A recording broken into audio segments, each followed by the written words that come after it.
Super Boost tonight. We got a big-ass Super Boost that we are hammering this evening at FanDuel. Patrick Mahomes to throw 300 touchdowns. He might. That'd be pretty good. He might. Take the over. 300 yards, 3 touchdowns, and the Chiefs win. It went from plus 170 to plus 270. Ooh. Yeah, $50 max bet, get more than double your money. That feels like something that's going to happen. And I know the number 300 sounds large. Yeah.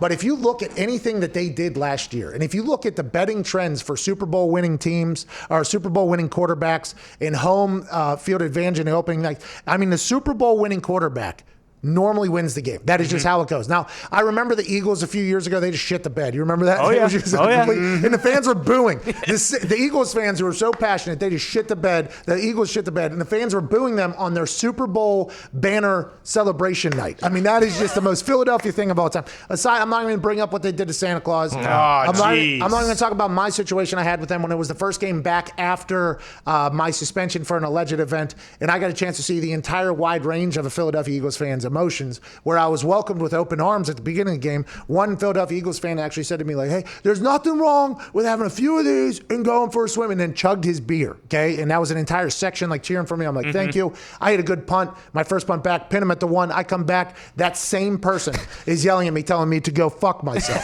So I literally got a chance to experience in a personal fashion the Philadelphia Eagles fans. But aside from that, the Super Bowl champ normally wins. Now, the Patriots have lost a couple times in that thing. Oh, yeah. But if you look back like 18 years, what are the stats, Diggs? Reigning Super Bowl champs are 17-3 straight up and 13-5-2 against the spread in the next season's opener. So it's 9.5 tonight. The Chiefs are giving 9.5 to the Texans. That's a lot of points. I mean, that is a lot of points. But if you look at the trends, you look at the history, and you think about what the Kansas City Chiefs have done this offseason and getting better, and some would say the Texans potentially got worse. Now, they signed Deshaun Watson to a long-term deal. He got a little stability at quarterback. Good for them. Something that the Dallas Cowboys couldn't do. They were in that state with a quarterback who's going to be much more expensive now because the Deshaun Watson deal got done. They get rid of their best wide receiver who just signed a 2-year deal out in Arizona and negotiated that deal himself, by the way. They add David Johnson, who David Johnson gets a chance to get back into a system that he succeeded in. Kind of Billy O'Brien and Bruce Arians' system is the same. But many would say that the Texans did not get better this offseason. And the Chiefs somehow did get better this offseason. They locked down everybody. They made everybody happy that they had to make happy. And it feels like the Chiefs are on this arrow up still, even after riding an incredible wave through the playoffs of comebacks and magical moments in beating the 49ers after having a loss or being down in basically every single game. It feels like the Chiefs are just hot right now. It just feels like there's nothing going to slow them down. And they had the same amount of offseason as everybody else. Normally after you win a Super Bowl, there's a lot of celebrating, I would assume. Never got to do it. I lost Super Bowl and I celebrated the hell out of it. So there's a lot of celebrating. And you can kind of get caught up in that, you don't fully get back or get the rest and get your team ready. But this year it was a delay. Everybody had the same exact amount of time. Everybody had the same rules, basically be locked down in your house. You can't do anything. I mean, I feel like all those things potentially benefit a team that was hottest at the end of the season last year. And Patrick Mahomes said openly that he had no idea how to read a defense until midway through last season. They go win a fucking Super Bowl, by the way, after that. I just don't know if he slows down. I love Deshaun Watson. I think he's magical, and it feels like 9.5 is a lot. Here it comes. Oh, no way. Chiefs minus 9.5. Oh, hammer! And I'm not alone, by the way, Diggs. There is a lot of money on it. I think 70% or 60% of the money is on that thing. Yeah, let me pull it up right now. So right now, 57% of the bets and 61% of the money's on KC. Which would mean, by the way, that I'm probably not going to win. As soon as you hear those stats, that means probably not good. Not good. But in this particular fashion, because of everything I just said, one team got better. Seems like another team potentially either stayed the same or got worse after they lose their number 1 wide receiver. And are they going to be able to bring back David Johnson of the past and in the future? I'm not 100% sure about that. Feels like the Chiefs are just going to go ahead and do this thing tonight. As long as the money is higher than the bets, you're good there. And then also, Brandon Cooks is questionable. The Chiefs' first-round draft pick last year who got hurt in Week 16, Juan Thornhill, the safety who was playing incredible at the end of the year, he's back for them.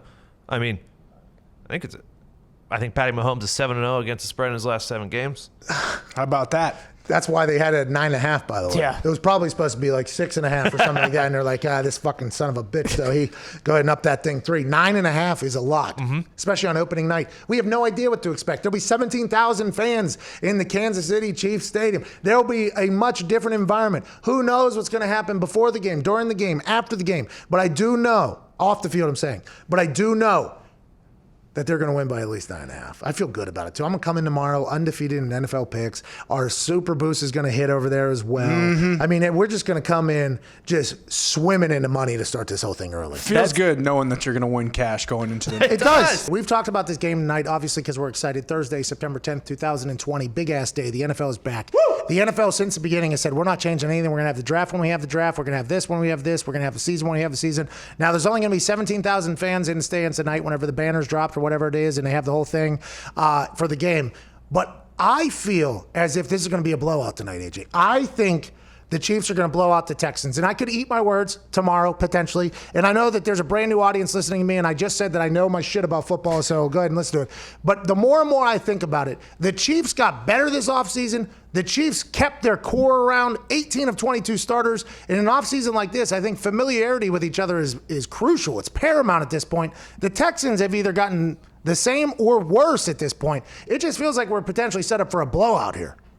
Yeah, we definitely are set up for a blowout. I know when it's on NBC tonight, they sure don't want to blow out. But I guess if you're doesn't matter. You get down early. You got to get worried if you're down 14 early to the Chiefs. Well, and also I think with the momentum, with no fans in the stands or any energy, if you get down, there's a lot of potential like kind of curl on a ball thing. But for what you just said there about the NBC not wanting a blowout, I think these numbers are going to be.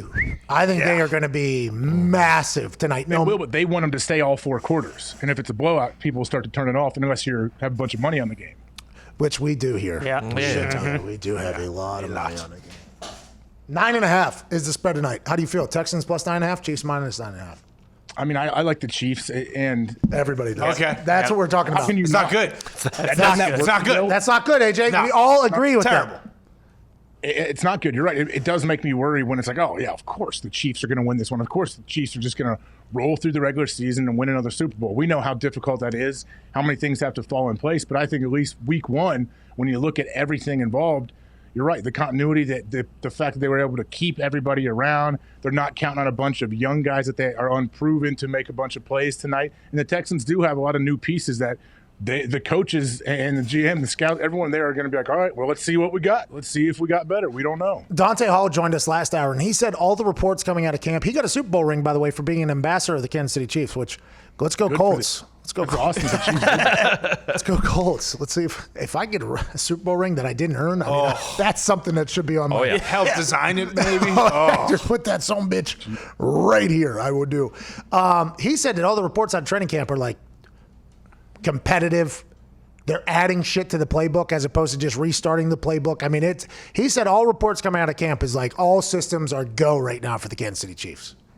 Yeah, it seems to be that way. And I've been watching a lot of mic'd up on YouTube from different players around the league. They have them mic'd up and they'll put them out, like Gronk, Patrick Mahomes. I tell you what, I watched Julio Jones mic'd up, and that dude is so impressive. The little things he was working on. He was a coach on the field, but he was like real positive to his guys. He had the dragon, which foot you need to put down so when you're catching the ball on the sidelines. Like that was stuff that a lot of people don't know. There's a lot of receivers in the NFL that don't know that. And those tiny little things that he's working on all the time. I mean, there's a reason the guy is an absolute physical freak, but you pair that with how he works and like his attention to detail, there's a reason the guy can't be stopped. Yeah, there's a lot of things that, and I said earlier in the show that I guess I bet differently and pick my games differently and talk about football in a different fashion. I talk about the humans, right, that are playing, because I think that doesn't get accounted for enough.